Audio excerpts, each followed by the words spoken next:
The silver rabbit hole goes very deep, and we found out that numbers do lie, coming from the Silver Institute. This is going to be one of the craziest videos about silver that you will probably have ever watched. We are talking about controversy, drama, some serious allegations, and it's all talking about the Silver Institute. The Silver Academy has been throwing serious allegations at the Silver Institute since last October. Well, yesterday they posted a very serious article titled "Furious Stackers Demand Answers After Silver Institute's Shocking Conflicts Revealed." Now, this is the same source that exposed the Defense Department raiding our silver stockpiles, our military taking our silver for weaponry, and all the other reasons that silver is used in military, which makes sense since we are in 5 wars and there is a silver shortage. But this dives much deeper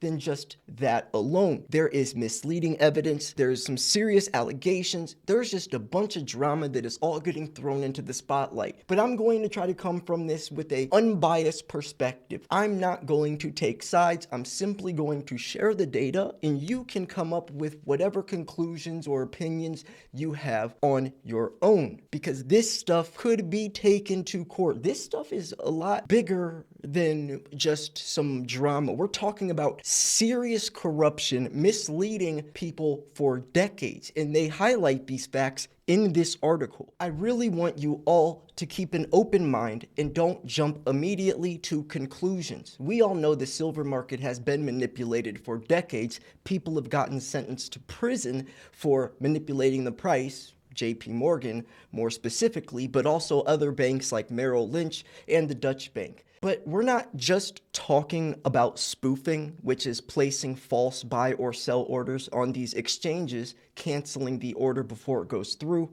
which sent those 3 JP Morgan employees to prison and a $920 million fine.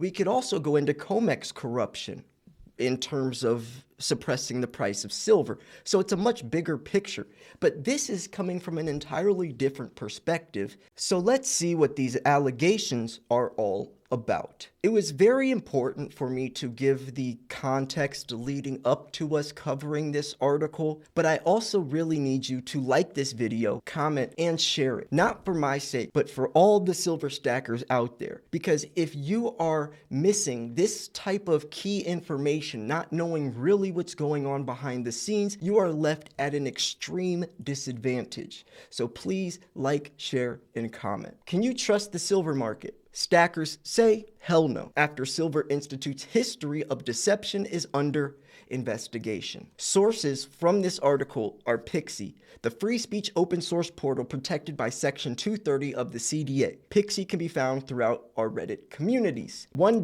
takeaways from this article. I'm going to go through each one of these 12 allegations. I'm not going to stop between each one and throw my 2 cents in. I will do that at the end of the video, so make sure you stick around because I will probably be throwing in some context you might not know, since this is my job. I do this on a daily basis, researching for hours, but also because I just want you to hear all 12 of them and not drag it out. So with that said, let's talk about these 12 takeaways. Number 1.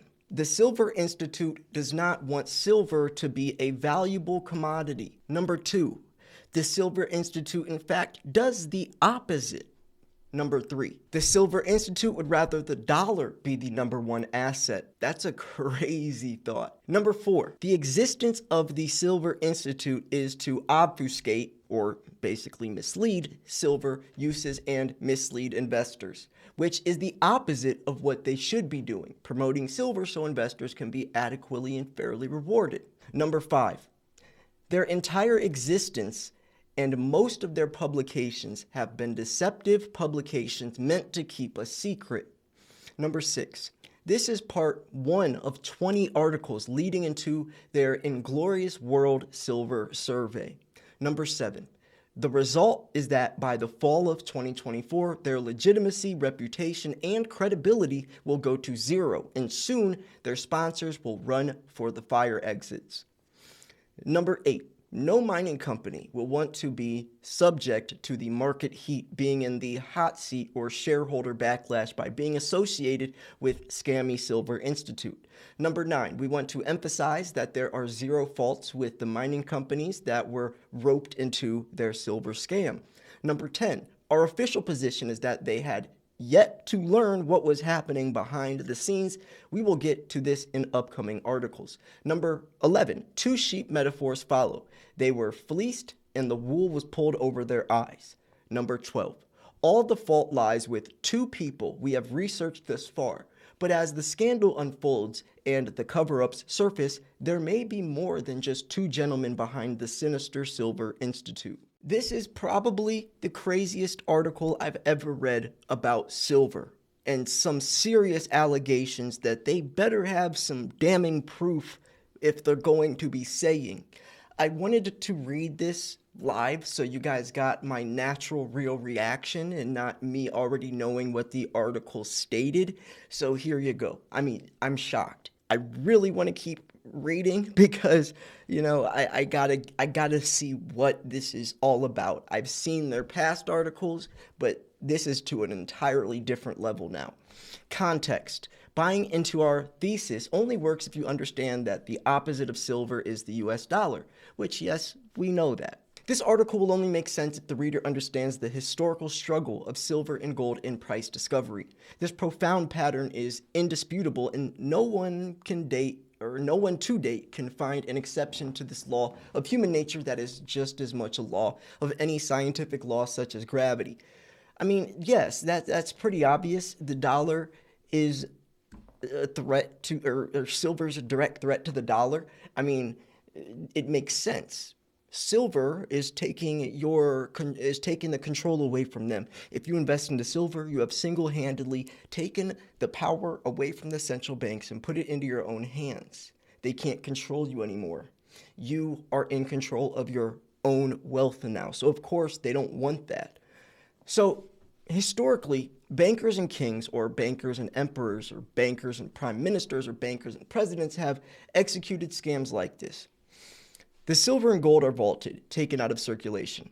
There's the COMEX corruption that we've talked about before. Number 2, the ruling class then uses the power of legislative bodies, central bankers, and tax collectors to shove fiat instruments down the throats of villagers. Fiat instruments are either war bonds or fiat currency made of paper with no intrinsic value. These fiat notes, we have the Federal Reserve note, are gold and silver substitutes. And yeah, I mean, when we got rid of the gold standard, our money was not backed by that anymore. It was simply a promissory note. And back even when our money did have gold and silver, our dollars were saying that, hey, this is an exchange and this dollar bill is backed with money. Or if it was constitutional silver, money meaning gold and silver is the real money. Or if you have constitutional silver, a Walking Liberty half dollar had 50 cents of silver inside of it. So when you went to the store clerk and exchanged that Walking Liberty, you were giving them something of actual value. But now 2 quarters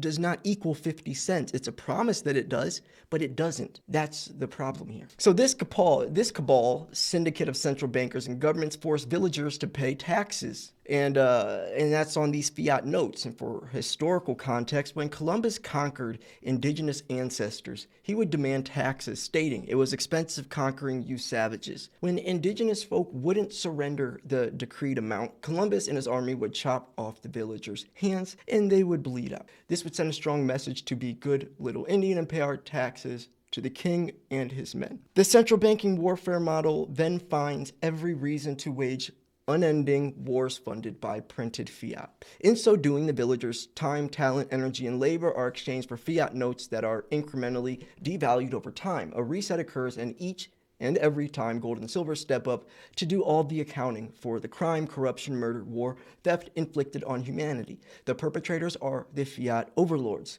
The central bankers and their client governments and militaries are responsible for misery, poverty, and death. Their clients stand closest to the money printers, and the villagers subsidize the scam.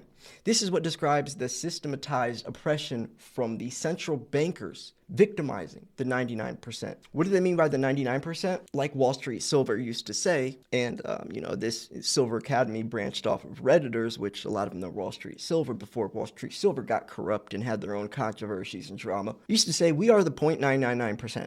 What do they mean by that? Well, silver usually is 3 nines fine, 0.99, but only 1% of the population also stacks silver. So we're the 1%ers. But it's ironic, it was pretty clever that they said we're the 0.999% because silver is 3 nines fine, sometimes 4 nines fine if you have a maple leaf, etc. But regardless, that's what they mean by victimizing the 99%. And also you could push it towards the 1% of, the wealthy as well. Either or. So anytime someone voices opposition, the orchestrators of oppression follow this script. First they ignore you, then they laugh at you, and then they fight you, and then they win. We are somewhere between the fight and the win. The purpose of this article is to document that in the past 20 years, everyone who has invested in silver has been deceived and misled by the Silver Institute. If I had to put a calculator to this intentional and irreversible problem, I estimate the Silver Institute has cost investors and miners nearly $2 trillion in nominal terms. $2 trillion, $80 trillion, $2. I mean, okay. But considering their director has been there for about 20 years, year over year, deceptive practices in their prime agenda to reward short sellers versus price discovery north of $15 trillion cost and the delta difference of nominal versus where silver should be, not including compounding losses. One, they have no intention of promoting silver, and that's where I was mentioning, or that's what the article mentioned last month. They were mentioning why the Silver Institute never promotes silver or talks about it, even though they are the Silver Institute, kind of suspicious there. But that's what they mean by that number, the first point. Number two, when they publish something that looks like a promotion, it is just an attempt to establish some kind of silver alibi. When silver was murdered, we were over here. Okay, that's an opinion. I mean, that's hearsay. Regardless, okay, that's what they're at. Number three, when publishing silver uses, is about some measly category like silver in ink, silver in photography, silver in fabrics, silver in windows. At the same time, they ignore silver in military, silver in satellites, silver in rockets, silver in space stations, silver in silver zinc batteries, silver in torpedoes, silver in nuclear weapons, silver in electric trains, robotics, AI, and quantum computing. And that's what I like that point because that's what I've been hitting on the last year or so. Well, actually, if you really want to dive into it, it's been about 5 or 6 years, but in the last year, I focused on military. There's 500 ounces of silver in a single Tomahawk missile, about 200 ounces if you're talking about all the missiles combined in a medium of ounces, but regardless, there's a lot of silver in this stuff and aerospace, but none of that is incorporated in the annual demand numbers. So when they say 1.2 billion ounces, it's actually much higher than that, because they're not incorporating a lot of uses. They're talking about, like they just said, windows, photography, fabrics. They're not talking about zinc, silver, the silver lithium ion batteries and all these other things. So number four, they had published some silver solar use, but if it hadn't been for Chen Lin's report, they would still be underreporting the silver loading with the solar industry.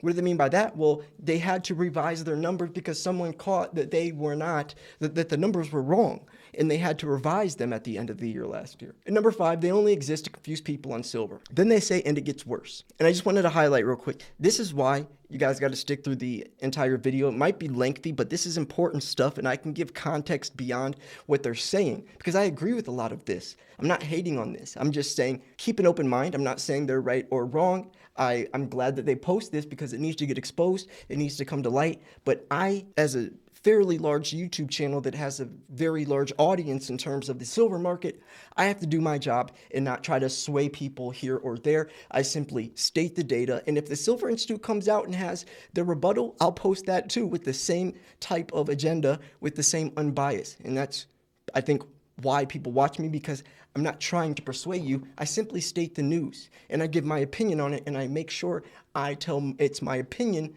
if I say something. So they say, and it gets worse. Their main reason for existing is to form some psyop of self-proclaim themselves as silver experts when they are the opposite of silver. So what is the opposite of silver? The US dollar. Not backed by gold or oil, is only supported by decree, military goons, laws that don't make sense, and the Federal Reserve. Now we can prove the Silver Institute and part of this group of gunzels. The Silver Institute, they favor the laughable US dollar instead of silver. Okay, I don't know. Okay, let's just keep moving on. I don't want to keep stopping every point I make. The US dollar is such a topic of embarrassment. All serious silver stackers acknowledge this, but the Silver Institute does not. The US dollar is laughable, absurd, and preposterous. The US dollar has lost 98% of its value in a very short time. And yes, I use that statistic a lot. 98% is a literal percentage, not 99. The dollar's lost 98%, 44% in the last 20 years, and we're $34 trillion in debt. The US dollar is so pathetic that the majority of nations worldwide are dropping it like a hot potato. Yes, that is true as well. The BRICS nations are taking over, creating their own digital currency backed by physical commodities, and the dollar is being denominated as the world's reserve currency. They don't want Americans' greedy little fingers in our pockets anymore. The last point. The only one who doesn't acknowledge these facts are central bankers, governments, silver short sellers, and the Silver Institute. This is the case with the Silver Institute analogy. What if you were recruited to invest in uranium because you believe this metal is the key to future energy? You pour your life savings and research into this commodity only later to learn that the guy who led you into uranium is a double agent. How would you feel if you learned that later the guy in charge of promoting uranium is simultaneously working on the other side? What if you learn he is a lobbyist discouraging nuclear energy, working with environmental activists or fossil fuel stakeholders to stop nuclear energy and promote all the industries threatened by atomic war? This is the working metaphor for understanding how the Silver Institute operates. Here's how this scam goes down. 1. The Uranium Institute was formed out of the blue. No one asked for them. And they're proclaiming they are the official gospel on uranium, which is true. When the Silver Institute posts their numbers, every source goes from them. And that's why I used to say they're the holy grail of information, because when they post their annual numbers, everyone goes off of them, which if they are truly misleading or corrupt, you see where that problem is, how big of a problem that is. Number 2, the Uranium Institute hires a no-bid subcontractor called Uranium Focus to publish deceptive data on uranium. Number 3, Uranium Institute throws up a website that is worth $500, but they probably spent $10,000 on it. Number 4, they establish a street address in Washington, D.C. shared with someone else. Number 5, they hide behind their name, Uranium Institute. After all, who will question the Uranium Institute, especially when they are so decorated by mainstream media for being some unearned authority on uranium? Number 6, their legitimacy only comes from themselves, not their data science. Number 7, after all, World Uranium Survey, the Silver Survey, rubber stamped by Uranium Focus, Metals Focus, which, oh my God, this is great. I could throw so much context into all this. I might at the end. But okay, I'm just gonna keep moving on. Man, this entire article is right up my alley because I could give so much information. So maybe stick around. And that's why I post controversial videos, because I've been dissecting the truth for a long time. Most channels don't do that. They talk about this. I talk about this stuff nobody else wants to. I dive into the stuff that's very controversial, but that's because I try to uncover the truth along with promote silver. Metals Focus gives them false confidence to trot around the globe, self-declaring themselves as experts. Number 8, this is very concerning practice. Number 9, for Silver Institute to install some shadowy no-bid contractor to cherry-pick data leads to conflicts. Their no-bid contractors also work as a double agent for central banks. Now we have real trouble, folks. Number 10, they have used this cover to prioritize their interests over the public interest. Number 11, self-regulation in the financial sector has been associated with systemic financial risk, and there are concerns about its ability to effectively manage and reduce such risks. This is a similar dynamic with self-proclaimed institute. Is this the case with the Silver Institute? Let's begin our investigation. Wow, they're just now beginning the investigation. So they post all the clients, and okay, so it looks like every year the silver, it used to be the gold institute. In 2003, the National Mining Association, that's where we had Silver Institute and the World Gold Council, right? WGC, World Gold Council was in there. Then, you had manganese metal. Then there was the World Gold Council as well with the Silver Institute.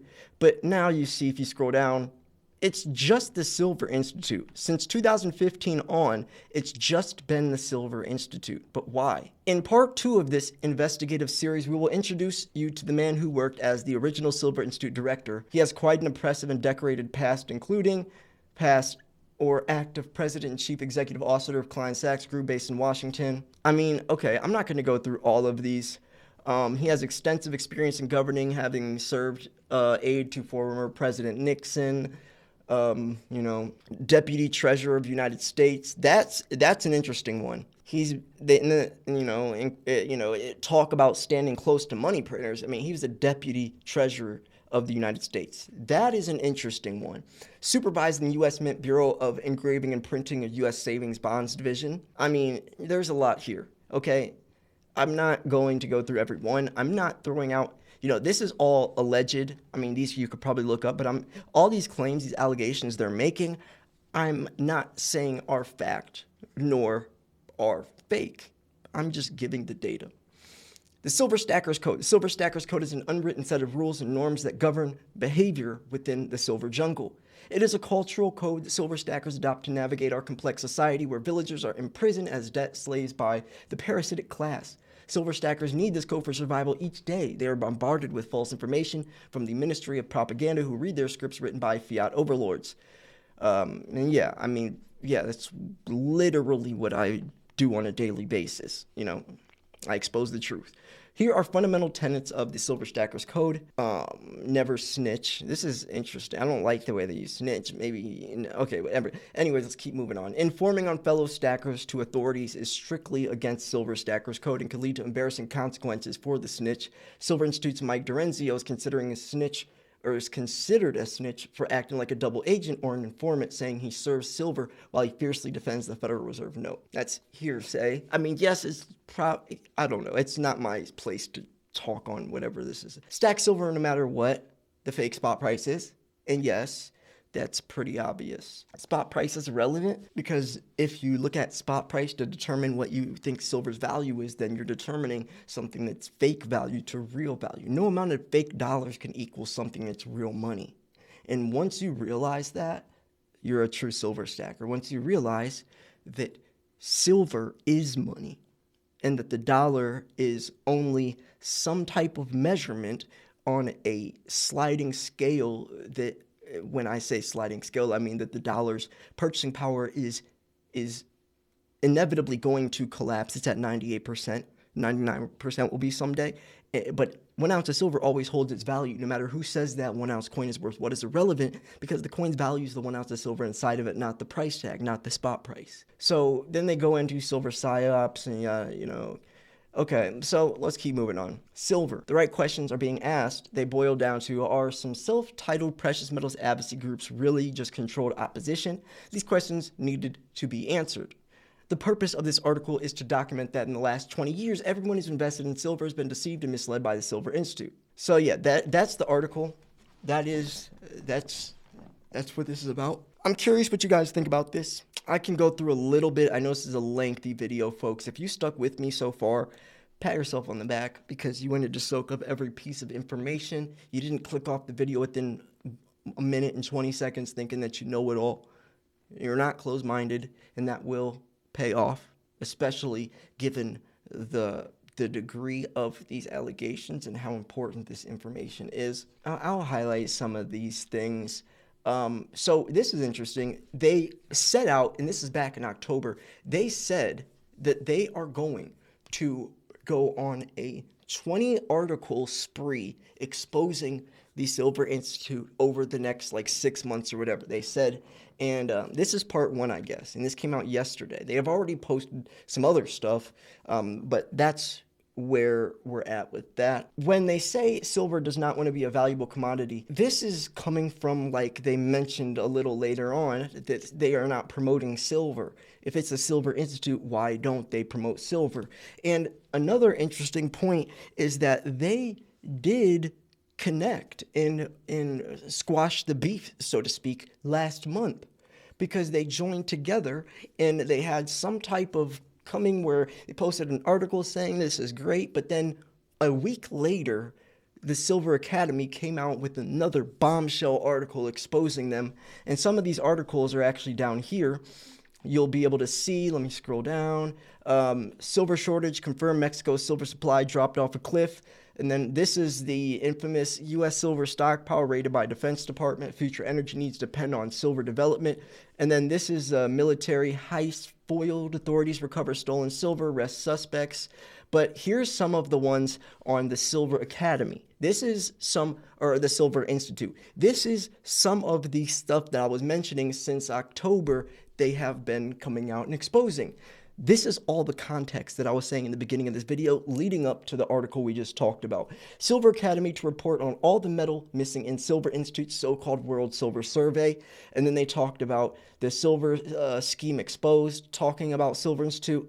And then they have this one that we just read. But this one's interesting. They go over all the silver that the Silver Institute does not report on. This goes into all of the silver needed in each missile. And like I mentioned, okay, it's 100 ounces per missile average. There's 500 ounces in a single Tomahawk missile, but they're saying it's 85,600,000 ounces. And none of that is incorporated or added to their annual demand. But it's worse than that. It's worse than that. We know why. And I don't even want to go too deep into this video is very long. You guys can do your research on top of this, or I've already made videos covering this article specifically and other ones, so I don't want to keep repeating myself. But this is where we're at. This is a big problem. I'm glad it's being highlighted. I just hope they do it in a classy way. Don't name call. Don't, just make it classy, right? Just be mature about it. I'm not saying they're not. It's just we're getting into some messy waters, and this is public, and I don't want silver to have a bad name or think that Redditors just come in and just trash all the mainstream. I mean, rightfully so on a lot of this information, but I just hope that they keep doing it in a fashionable manner, right? So anyways, yeah, shout out to the Silver Academy. I'm glad that they've been putting in this work. I've been covering a lot of their stuff because this is important. They posted 129 different missiles that all require silver that have not been incorporated or have not been used, including aerospace as well. So yeah, anyways, I'm going to wrap this video up here. Remember to like this video, comment, and subscribe, and now you understand why I mentioned that, because this is some serious stuff. Thanks for tuning in. I'm confident this is probably one of the craziest silver videos that has been put out in a long time. In my opinion, it has been, or at least that I've posted. And yeah, so anyways, thanks for tuning in. This is Silver Slayer. I'll see you guys tomorrow. Peace.